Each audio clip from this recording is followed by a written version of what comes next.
한 20몇 년 전부터인가 선거를 해가지고 대통령이 바뀌면은 새로운 정보가 들어서면서 꼭 하는 게 뭐냐면은 개혁이라는 이슈를 내겁니다. 그러니까 매번 정보가 바뀔 때마다 개혁 과제를 내걸고 그 개혁을 수행해 나가면서 사회가 조금씩 변화되기 시작했어요. 그 이전까지는 사회가 발전하는지 안 하는지 그렇게 크게 느끼지 못했는데 개혁이라는 이제 화두가 이게 떠오르면서 사회가 조금씩 변하기 시작해가지고 지금까지 왔습니다. 그럼 개혁이 뭡니까?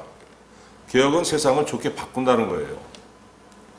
근데 문득 궁금한 게 뭐냐면은 아니 매번 새로운 정부마다 개혁을 한다고 하는데 뭐 언제까지 개혁을 해야지 이 세상이 완전히 좋아질까? 이런 궁금한 생각이 드는 겁니다. 우리 사람의 힘으로는 이 세상을 온전히 좋게 만들 수 없을까? 이 불가능한가? 이런 궁금함도 들기 시작하는 거예요. 그러면은 성경은 개혁과 변화에 대해서 우리에게 어떤 교훈을 하고 계시는지 오늘 말씀을 통해서 한번 알아보겠습니다. 여러분 마태복음 5장에서 7장까지는 우리가 산상수훈이라 그래요. 예수님께서 신약 성도들은 이렇게 살아야 된다는 어떤 대계명을 주신 겁니다. 하나님께서 구약 백성들에게 10계명을 삶의 큰 기둥으로 주셨다면은 예수님은 신약 백성들에게 이 산상수훈 마태복음 5장부터 7장까지를 삶의 기둥으로 신앙의 기둥으로 우리에게 주신 교훈입니다. 그런데 산상수훈을 시작하면서 어떻게 시작합니까? 팔복 5장 3절부터 12절까지가 8가지 복을 말씀하시잖아요. 심령이 가난한 자는 복이 있나니 애통하는 자는 복이 있나니 온유한 자는 복이 있나니 쭉 이렇게 8가지 복을 말씀하시는 거예요. 너에게 복이 있을 것이다 말씀하시는 게 아니고 너희가 하나님의 자녀가 돼가지고 너희가 나를 믿고 하나님의 자녀가 됐으면 이미 그 복 안에 들어간 상태라는 겁니다. 자, 그럼 성도는 어떤 사람입니까? 나는 예수 그리스도를 믿고 하나님의 자녀가 됐으니까 나는 예수님이 말씀하신 이 팔복, 8가지 복의 그 상태에 들어간 사람이구나. 여러분, 우리는 그렇게 믿고 사는 겁니다. 그런데 바로 그 사람은 어떤 사람이냐면 예수님이 오늘 본문에서 뭐라고 말씀하시냐면은 너희는 세상의 소금이고 너희는 세상의 빛이야 이렇게 말씀하셨어요. 자, 그럼 여러분 우리가 이 말씀을 읽으면서 정말로 오해를 많이 하는 게 뭐냐면은 예수님이 우리에게 뭐라고 말씀하셨습니까? 너희는 세상의 소금이야 이렇게 말씀하셨지 소금이 되라 말씀하신 게 아닙니다. 너 은혜 받았지? 너 구원 받았지? 그럼 넌 이미 네 존재 자체가 세상의 소금이야 이렇게 말씀하신 거예요.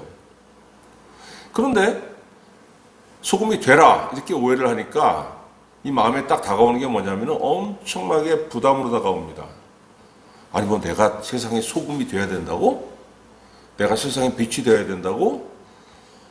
내가 무슨 나는 그냥 구원 받으려고 은혜 받으려고 내가 교회 다니는 건데 뭘 그렇게 큰 부담을 주고 그래? 하나님 나 이런 건 못해요. 벌써 이런 마음이 딱 들지 않습니까? 이렇게 생각하면은. 근데 여러분 주님은 그런 말씀하신 게 아니고 너 은혜 받았잖아. 너 구원 받았잖아. 그럼 네 존재 자체가 너는 세상의 소금이야. 이렇게 말씀하시는 겁니다. 그런데 여러분 이렇게 얘기를 해도 더 부담스러울 수가 있어요. 아니 뭘 내가 은혜 받았다가 내가 무슨 소금이야. 소금이면 뭔가를 큰 거창한 일을 해야 되고 빛이면 크게 거창한 일을 해야 되는 것 같은데 주님 나 그런 거 못해요. 왜 이렇게 자꾸 부담 주세요. 이런 마음이 드는 건 마찬가지예요. 자, 그러면은 도대체 왜 주님이 우리에게 너 은혜 받았지? 너 구원 받았지? 너는 세상의 소금이야 이렇게 말씀하는지 한번 알아보겠습니다. 여러분 소금은 뭡니까? 소금 2가지 기능이 있어요. 첫 번째로 음식의 부패를 방지합니다. 그죠? 썩을 것도 소금에 버무려 놓으면 썩질 않습니다. 두 번째는 뭡니까? 간을 내죠. 간. 소금을 넣지 않으면 모든 음식에 소금이 들어가지 않으면 이 음식의 맛이 나질 않습니다. 뭐 어떤 사람은 간장을 넣기도 하는데, 뭐 간장도 그 소금으로 만든 거잖아요. 짠맛이 그 맛을 내는 거예요. 자, 그러면은 우리가 한 가지 의문이 들어요. 아니, 뭐 부패를 방지한다고? 아니, 교회는 예수님 이후로 2000년 동안 존재해 왔는데 그 세상이 부패하지 않았나? 2000년 전에 비해서 지금 세상이 더 부패하지 않았어요? 이렇게 여러분이 의문을 가질 수 있습니다. 교회가 있음에도 불구하고 세상은 계속 부패해 온 것 같은데 뭔 우리가 소금이고 부패를 방지하는 역할을 한다고 그렇게 얘기를 하지? 이런 의문이 들죠? 맞습니다, 여러분. 교회는 2000년 전부터 있었고 예수님 오시기 이전에 구약시대에도 교회가 있었죠. 근데 구약시대 교회는 그 가나안 땅에 한정돼 있었고 예수님 이후로 시작교회는 전 세계에 퍼져나갔고 그럼에도 불구하고 세상은 꾸준하게 부패해 왔습니다. 교회는요, 세상의 부패를 막을 수 없어요. 그렇지만 교회가 뭘 할 수 있냐면은 부패하는 속도를 늦출 수가 있어요. 부패하는 속도를. 여러분 완전히 썩어버리면 어떻게 됩니까? 없어지죠. 교회가 부패의 속도를 늦추지 않으면은 세상은 훨씬 먼저 망하는 겁니다. 완전히 썩으면 어떻게 됩니까? 사람 살 수가 없지 않습니까? 완전히 썩은 세상에서. 물이 완전히 썩어버리면 거기 물고기 못 살잖아요. 똑같은 거예요. 세상이 완전히 썩어버리면 사람이 살 수가 없습니다. 그럼 지구가 멸망하는 겁니다. 근데 교회가 존재함으로 인해 가지고 부패를 늦추는 겁니다. 여러분 그 생선을 한번 생각해 보세요. 여름에 생선을 사가지고 냉장고 아닌 그냥 부엌에다 그냥 딱 놔둬 보십시오. 하루 지나면 어떻게 됩니까? 냄새가 나죠. 이틀 지나면 구더기가 생깁니다. 금방 썩어버립니다. 심지어 생선 같은 거는 냉장고에 넣어놔도 4, 5일 지나면은 이거 썩어요. 금방 부패합니다. 그런데 그 생선을 사가지고 거기에 소금 범벅을 해보세요. 그럼 냉장고가 아니고 밖에 놔둬도 썩질 않습니다. 썩는 대신 어떻게 됩니까? 사가요. 이것도 부패입니다. 이것도. 삭지만은 여러분 썩은 건 못 먹어요. 그죠? 먹으면 큰일 납니다. 죽어요. 사람이 식중독 걸려서. 그런데 삭은 거는 이 젓갈 아닙니까? 젓갈. 부패하지만은 소금과 함께 부패하게 되면 어떻게 돼요? 나름 맛은 변하지만은 사람이 못 먹을 정도는 아니고 나름 맛이 있습니다. 시간이 지날수록 세상은 부패할 수밖에 없는 겁니다. 그러나 교회가 있기 때문에 그 교회 안에서 성도가 구원받고 교회 안에서 성도가 기도하기 때문에 세상은 그래도 사람들이 숨쉬고 살 만한 공간으로 남는 거예요. 여러분 소금 없는 음식은 시간이 지나면 상해서 그 버리잖아요, 사람들이. 교회와 성도가 세상에 없다고 생각해 보십시오. 어떻게 됩니까? 하나님 그 세상 버리십니다. 그런 예가 있어요, 여러분. 창세기 3장에 보면은 첫사람이 범죄를 하죠. 그리고 그 첫사람의 범죄가 유전이 됩니다, 이제. 이 부패한 심령이 본성이 돼가지고 자녀들에게 그대로 물려주게 돼요.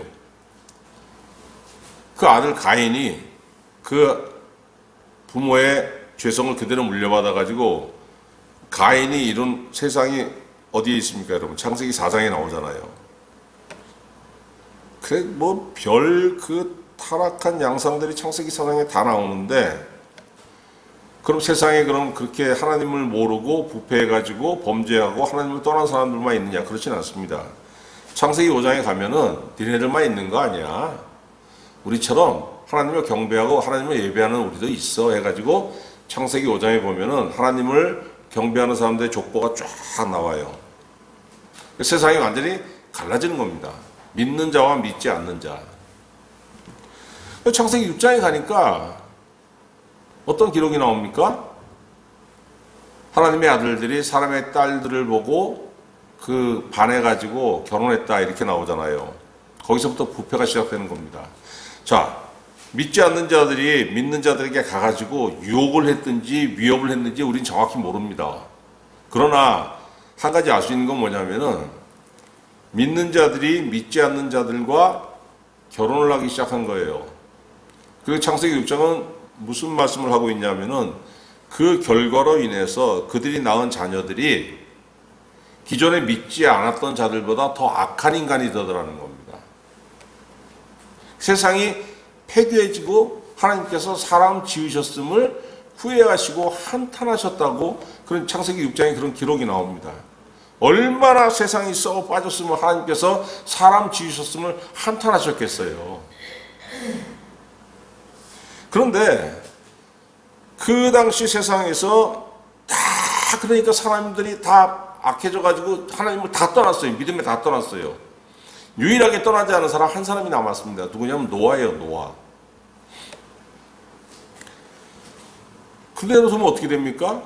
그대로 두면은 뭐 노아는 무슨 뭐 평생 무슨 타협 안 하고 악에 물들지 않고 순전하게 하나님 믿는 신앙을 간직한다는 보장이 어디 있어요?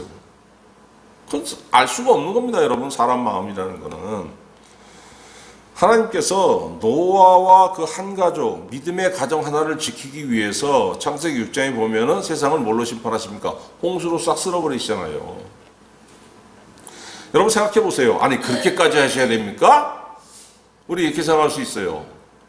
그러나 여러분 한번 생각해 보십시오. 세상 누구 겁니까? 누가 만든 겁니까? 하나님께서 만드셨어요. 누구 겁니까? 하나님 거예요. 하나님 왜 만드셨습니까? 경배받기 위해서, 더불어 살기 위해서, 사람과 친해지기 위해서, 사람에게 은혜 주고 사람에게 경배받기 위해서 그러려고 만드셨습니다. 근데 하나님이 만든 세상에서 하나님이 주신 생명을 가진 자들 중에서 아무도 하나님을 알지도 못하고 경배도 안 하고 오히려 하나님을 무시하고 살아요. 하나님께서 그 세상 유지시킬 이유가 뭐가 있습니까? 하나님께서 그 세상 유지 안 시킨다고 해서 아쉬울 게 뭐가 있겠어요? 그런데 하나님께서 세상을 유지시키기 위해서 왜? 노아 한 사람을 인해서 노아는 아직도 순전하고 노아는 아직도 의인이고 노아는 아직도 믿음을 유지하고 노아는 아직도 나한테 경배하고 아직도 나에게 기도하는구나. 노아 한 사람으로 인해 가지고 여러분 세상이 그대로 유지가 된 거예요. 노아는 누굽니까? 세상의 소금입니다. 세상의 소금. 노아가 무슨 세상의 소금이 되기 위해서 뭔가 열심히 했습니까? 그렇지 않습니다. 그냥 노아가 한 건 한 가지예요. 하나님 나에게 은혜 주셨기 때문에 내가 하나님 믿고 하나님 나에게 믿음을 주셨기 때문에 내가 하나님을 의지하고 내가 시간 되면 경배하고 내가 기도하고 그렇게 산 거예요. 우리가 똑같습니다. 근데 하나님께서 변하지 않는 다만 우리가 다른 건 뭐냐면 우리는 신앙이 어때요? 왔다리 갔다리 왔다리 하셨습니까? 어제는 소망을 가졌다가 오늘 아침에 일어나니까 아이고 하고 한숨 쉬기도 하고 내일 되면 또다시 그냥 아이고 하나님 또 은혜 주시옵소서 기도하고 모레는 또 그냥 절망하기도 하고 우리의 삶은 그런데 노아는 그렇지 않았다는 겁니다. 노아는 평생 하나님을 바라봤다는 거예요. 하나님을 의지했다는 거예요. 하나님께 소망을 가졌다는 겁니다. 그거 하나 때문에 여러분 노아는 세상의 소금이었다는 거예요. 왜 여러분 성도의 존재가 귀합니까? 성도의 존재 자체가 왜 귀합니까? 성도가 신앙을 가지고 있고 하나님을 바라보고 믿음을 가지고 그렇기 때문에 여러분 성도는 세상의 소금인 거예요. 여러분이 존재하기 때문에 여러분이 신앙생활을 하고 있기 때문에 여러분이 하나님을 바라보기 때문에 여러분이 세상의 소금입니다. 하나님께서 바로 여러분 때문에 세상을 유지시키는 거예요. 우리가 없으면은 아무도 이 세상에 하나님을 의지하고 하나님을 믿는 사람이 없으면은 예수 믿는 사람이 없으면은 하나님께서 이 세상 유지시킬 필요가 없는 거예요. 자, 여러분 그 구약 성경에 보면 니느웨라는 그 아수르의 수도가 니느웨입니다. 이스라엘의 큰 원수죠. 그런데 하나님께서 요나 선지자로 하여금 가가지고 니느웨에 가가지고 회개를 선포하게 하라고 명하셨어요. 요나의 입장은 어떻습니까? 아니 왜 그걸 회개하라고 하십니까? 그럼 하나님 용서하실 거 아닙니까? 저는 그들이 점점 더 악한 짓을 해가지고 우리 이스라엘의 큰 원수기 때문에 하나님이 진노하셔가지고 저는 그들이 멸망하길 바라는데요.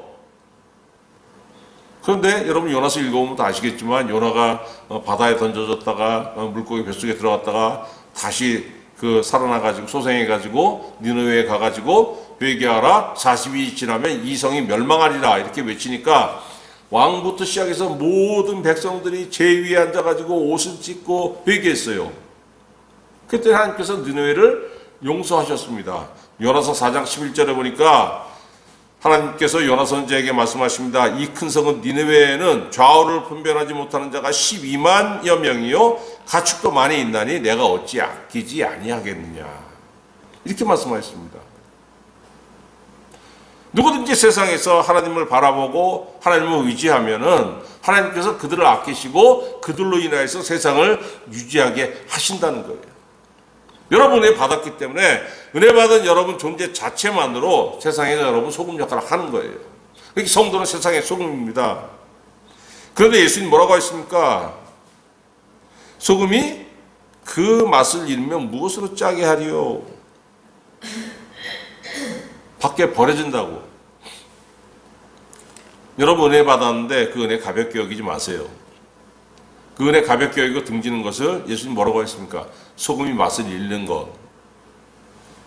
저는 이 말씀 읽으면서 처음에 깜짝 놀랐습니다. 아니 소금이 어떻게 맛을 잃지?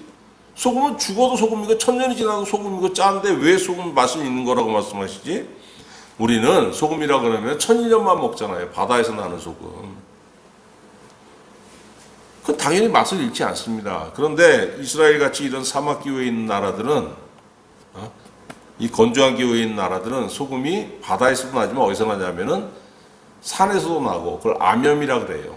소금 바위가 있고 소금산이 있고 소금 광산도 있고 그런 데서 캐는 소금은 거기에 뭐가 섞이기가 쉽냐면 석고가 섞인다 그래요. 석고. 생각해 보세요. 여러분 석고를 씹어 먹는다고 생각해 얼마나 떫겠습니까 이게. 그러니까 소금에 이런 석고 같은 게 불순물로 섞이면은 그 맛이 떫어가지고 그 소금 버려야 되는 경우가 종종 있다고 합니다. 예수님이 그 말씀하신 거예요. 신앙에 불순물이 끼면은 은혜가 떨어지죠. 하나님 바라봐야 되는데 하나님 바라보지 않고 세상 바라보게 됩니다. 이게 심해지면 어떻게 됩니까? 신앙을 버리게 되는 거예요. 어떤 교회 청년이 있었습니다. 학력이 중학교 중퇴였어요.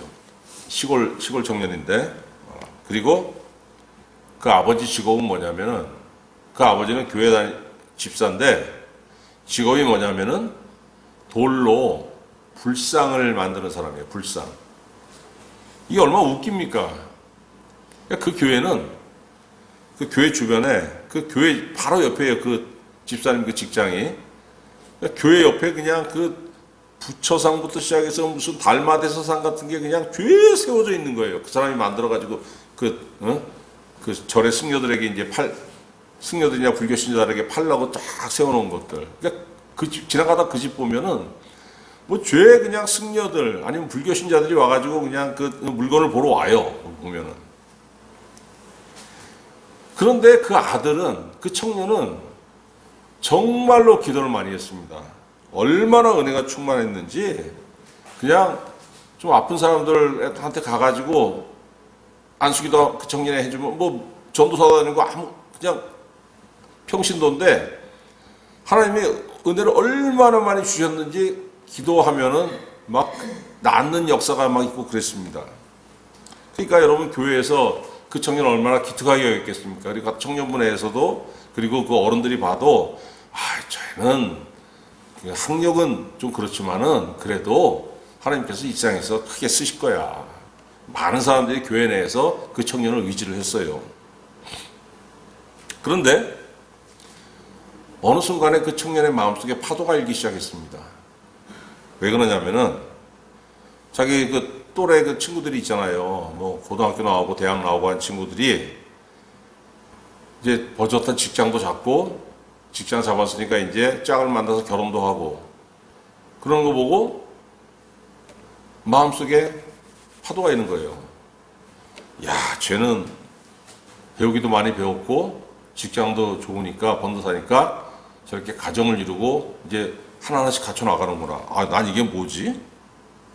하나님, 나 이게 뭡니까? 나는 집안 사정으로 학교도 제대로 못 다니고 나는 그리고 그 불쌍 만드는 아버지 밑에서 그 간간히 그걸 돕고 그런 일을 하는데 난 도대체 뭐예요? 이게 그런 마음이 딱 마음속에 딱 자리 잡으니까 그전에는 이 친구가 얼굴이 충만했었는데 은혜로 충만했었는데 이런 마음이 딱 바뀌니까 어떻게 되냐면 얼굴에 강팍한 빛이 딱 돌기 시작하더라고요. 얼굴이 시커멓죽죽해지고. 그래도 살다 보면은 하나님 바라보고 살다 보면은 하나님께서 직장 하나 채워주시고 하나님께서 배짱 하나 채워주지 않으시겠어요?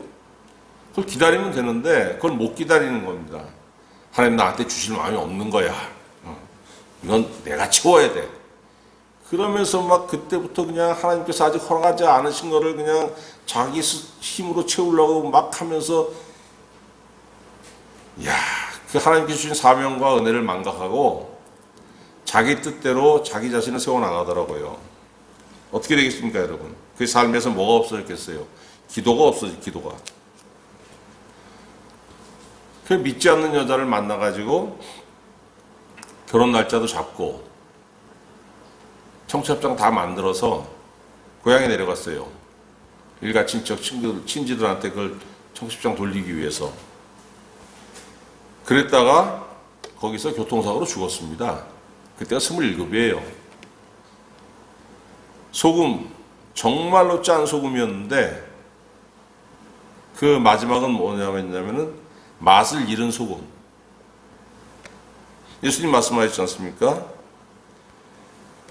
그 맛을 잃으면은 아무 쓸데없어 다만 밖에 버려져 사람에게 밟힐 뿐이니라.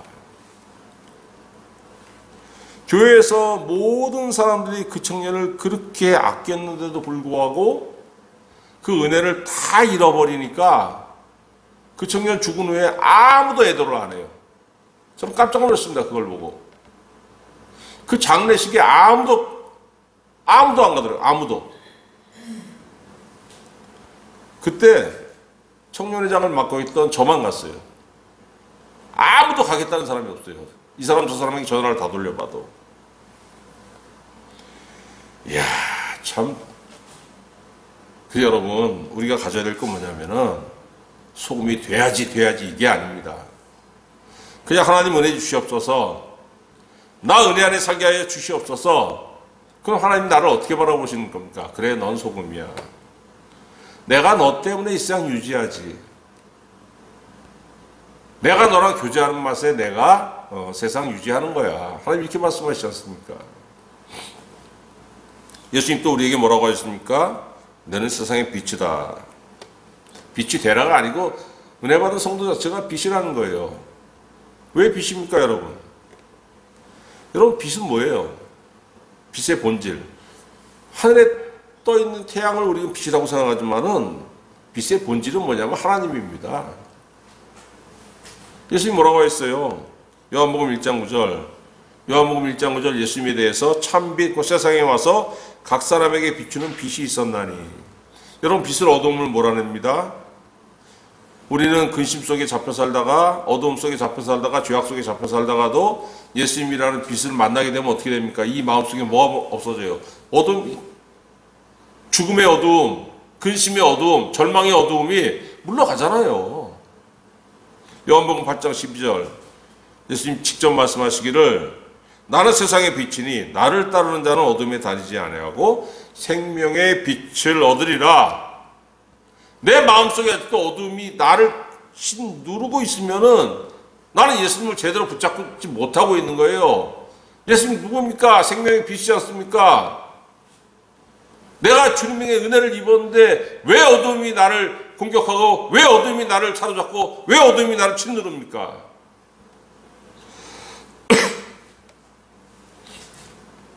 여러분, 은혜가 뭐예요? 은혜는 내게 아닙니다. 하늘에서 하나님이 주시는 거예요. 그걸 내가 받는 거예요. 그럼 예수님이 뭡니까? 빛이잖아요. 내가 예수님을 알고 예수님의 은혜를 받았으면은 빛이신 예수님이 내 안에 들어오시는 거예요. 그럼 내 안에서 빛나지 않습니까? 이게 내가 빛나는 게 아닙니다, 여러분. 내 안에 있는 예수님이 빛나는 건데, 예수님은 빛의 본질이니까 빛이지만은 이 빛이 내 안에 들어오면 뭐가 되냐면 등불이 되는 거예요. 등불. 그래서 14절 자세히 읽어보세요. 너희는 세상의 빛이라. 왜 빛이냐면 내가 빛인데 내 은혜가 너희 안에 있으니까 빛인데, 그게 15절에서 또 뭐라고 하시냐면 등불이라고 말씀하시잖아요. 왜? 빛의 본질은 너희가 아니고 주님 자신이고, 우리는 그 주님의 빛을 이 안에 간직해가지고 그걸 또 간직하면 빛나는 거예요. 그냥 내 의지와 관계가 없어요. 내 안에 은혜가 있으면 그게 빛나는 겁니다. 근데 이게 어떻게 본질처럼, 예수님의 본질처럼 그렇게 빛나는 게 아니고 등불처럼 빛나는 거예요. 성도가 예수 그리스도의 빛을 내 안에 간직함으로 인해서 등불로 빛나면은 그 삶의 변화가 생깁니다. 15절 뭐라고 했습니까? 사람이 등불을 켜서 마을 아래에 두지 아니하고 등경 위에 두나니. 등경이면 뭐냐면 여러분 그 옛날 집 보면 이게 선반 있잖아요. 선반. 이 벽 이거 중반 위에 선반 놓고서 그 위에 뭐 이렇게 올려두기도, 화분도 올려두기도 하고. 그런데 옛날 호롱불 어디다 뒀어요? 위에 뒀지 않습니까? 여러분 불을 켜가지고 밑에도 보세요. 밝지 않습니다. 형광등 똑같이 지금 천장에 달아놨으니까 이 형광등이 밝은 거예요.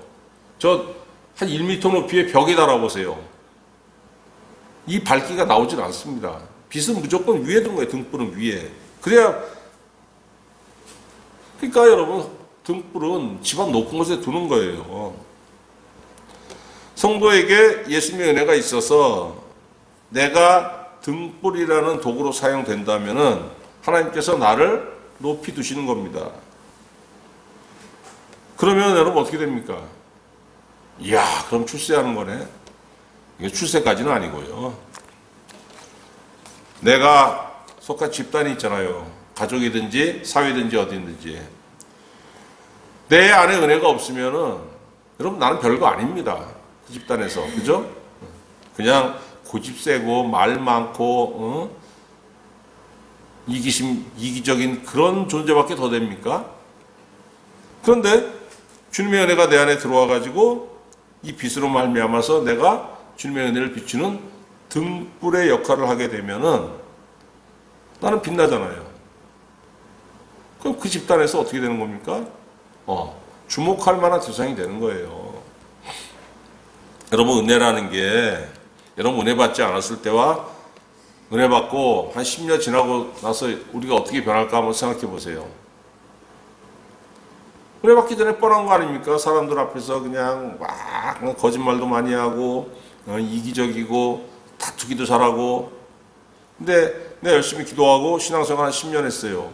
그 친구들이 오랜만에 나를 보면 어떻게 됩니까? 야, 너 많이 변했다.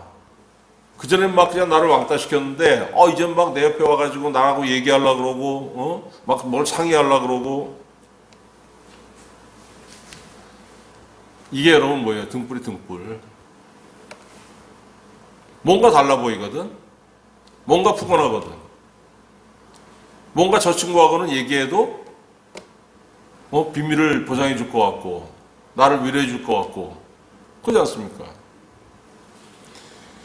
반대로 말하면 뭐냐면은 은혜 받았다고 스스로 자부하는 사람들이 있을지라도 그에게서 등불 같은 무언가가 있지 않으면은 그 사람은 사실 은혜 받은 사람이 아니라는 거예요. 그 가짜 은혜라는 겁니다. 16절에 여러분 뭐라고 했습니까? 너희 세상의 소금이요 빛이라고 말씀하신 다음에 소금과 빛의 역할에 충실하다면은 이같이 너희 빛이 사람 앞에 비치게 하여 그들로 너희 착한 행실을 보고 하늘에 계신 너희 아버지께 영광을 돌리게 하라. 내가 세상의 빛의 역할에 충실했더니, 내가 충실하고 충실한 게 아니죠. 내가 은혜가 충만했더니 내가 주님의 빛을 비치는 등불이 되었다는 거예요. 그랬더니 주님이 나한테 뭐라고 하십니까? 착한 행실, 착한 행실. 여러분 이거 오해하시면 안 돼요. 착한 행실을 주님이 말씀하십니다. 뭐? 착하게 살아야 된다고? 이거 얼마나 부담입니까? 그런데 여러분, 착하다는 건 뭐냐면은, 이거는 예수님이 사람이 착한 걸 말씀하신 게 아니고, 착한 행실을 할 때 착하다는 건 뭐냐면 하나님의 성품인 거예요. 하나님의 성품. 어떤 청년이 와서 주님한테 그러지 않습니까? 선한 선생님이요, 내가 무엇을 하여 구원을 얻으리까 물어보니까 주님 뭐라고 하세요? 어찌하여 나한테 선하다고 하느냐? 선한 이는 하나님 한 분 외에는 없느니라. 이렇게 말씀하시잖아요. 이 말씀이 무슨 뜻입니까? 인간은 그 누구도 선하지 않다는 겁니다. 선한 거는 누구의 성품이냐면은 하나님의 성품이에요. 하나님의 성품. 절대로 인간의 스스로 맺을 수 없는 거예요. 오직 하나님께서 내 안에 은혜를 넣어 주셔야지만 내 안에 선한 것이 존재하는 겁니다. 착한 행실이라고 말씀하시는 건 뭐냐면은 하나님의 은혜가 너희 안에 있어가지고, 내 은혜가 너희 안에 있어가지고 너희가 세상의 빛으로서 등불로서 빛날 때에 그것이 여러분 뭡니까? 착한 행실이라고 하는 거예요. 왜? 너희 안에 하나님의 은혜가 빛나기 때문에. 그래서 꾸준히 너희 삶에 주님의 은혜가 있어가지고 너희가 세상의 빛으로서 살면은 착한 행실이, 남이 보기에 착한 행실이기 때문에 그걸 통해서 어떻게 됩니까? 사람들이 하늘에 계신 너희 아버지께 영광을 돌리게 하라. 내가 은혜 받는 삶을 살았더니 모든 사람이 그런 건 아니지만은, 그러나 그 중에는 나를 바라보고 정말로 하나님 계시는구나 이렇게 고백하는 사람이 있다는 거예요. 여러분 어떻게 됩니까? 이 착한 행실, 이 세상의 빛으로서의 내 삶, 구체적으로 뭐겠어요? 갈라디아 5장 22절, 오직 성령의 열매는 사랑과 희락과 화평과 오래 참음과 자비와 양선과 충성과 온유와 절제니 이 같은 것을 금지할 법이 없느니라. 예수님의 빛이 내 안에 계신다는 것은 여러분 구체적으로 말씀드려서 성령이 내 안에 오셔가지고 성령의 열매를 맺을 때에 그것이 여러분 그 세상의 등불로서, 주님의 빛을 비추는 등불로서 내가 살 수 있다는 거예요. 그래서 이 성품을 푼 사람이 어떤 사람입니까? 내가 속한 것에서 소금의 역할, 빛의 역할을 하는 착한 행실을 하게 되는 거예요. 그럼 사람들이 그 사람에게 주목하죠. 아까도 말씀드렸지만은 여러분, 사람은 은혜 받은 사람이 있으면 그 사람 좋아하게 됩니다. 여러분, 인색한 사람이 인색한 사람 좋아합니까? 인색한 사람도 넉넉한 사람 좋아해요. 저는 정말 짠돌이 욕하는 거 봤습니다. 깜짝 놀랐어요. 그거 보고. 돈 만 원에 바들바들 떠는 인간이 남 돈 만 원에 바들바들 떠는 그 꼴을 못 보더라고요. 그럼 주먹 잘 쓰는 사람, 주먹 센 사람 좋아하겠습니까? 싸움 잘하는 사람이 싸움 잘하는 사람 싫어해요. 왜? 항상 경계해야 되지 않습니까? 소심하고 비겁한 사람, 그 사람도 똑같은 부류를 싫어해요. 사기꾼 좋아하는 줄 아십니까? 사기꾼도 사기꾼 싫어합니다. 그런데 그 누구든지 간에 좋아하는 사람이 누구냐면은 바로 세상의 소금과 빛 같은 사람, 곧 성령의 그 하나님의 은혜가 내 안에 있어서 성령의 열매가 그 내 성품으로 있는 사람, 그 사람 좋아하는 거예요. 왜? 나를 감싸줄 것 같거든. 나를 비난하지 않을 것 같거든. 힘들 때 위로가 될 것 같지 않습니까? 저 사람하고 같이 있으면은 세상 참 암담한데 뭔가 길이 보일 것 같아. 뭔가 저 사람이 나한테 약간이라도 조언이라도 해줄 것 같아. 내가 힘들 때 위로가 돼줄 것 같아. 그렇기 때문이에요. 그럼 뭐 대단한 사람이 그러니까 그렇지 않습니다, 여러분. 하나님의 은혜가 내 안에 있었더니 바로 내가 세상의 소금이고 내가 세상의 빛이며 내가 하나님의 착한 행실을 내보일 수 있는 사람이 되는 것이고 아무나 사람들에게 내가 위로를 해줄 수 있는 그런 사람이 된다는 거예요. 이 사람을 통해서 하나님께서 영광을 받으시는 것이고 또 하나님께서 그 사람을 가만히 두지 않고 높이시죠. 로마서 2장 10절 선을 행하는 각 사람에게는 영광과 존귀와 평강이 있으리라.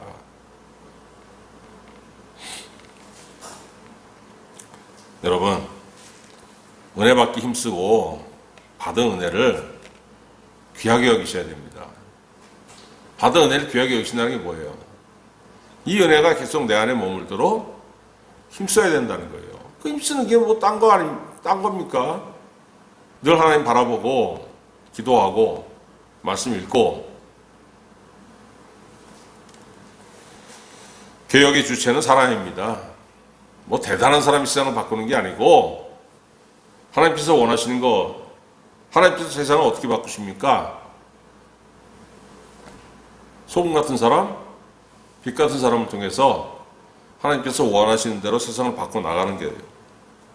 내가 받은 은혜를 통해서 내가 나를 먼저 개혁하고 내가 받은 은혜를 통해서 내가 속한 집단에서 내가 그를 개혁하는 힘이요 그 능력이 된다는 겁니다, 여러분. 바로 내가 은혜 받았기 때문에 내가 바꿀 수 있는 거예요. 여러분, 성령의 충만을 받아서 세상을 하나님께서 원하신 대로 변화시키고 또 그거에 앞서서 나를 하나님의 뜻대로 변화시키고, 그래서 하나님과 사람에게 존귀하게 여김을 받는 삶의 열매가 여러분에게 삶에 있으시기를 우리 주 예수 그리스도의 이름으로 축원합니다.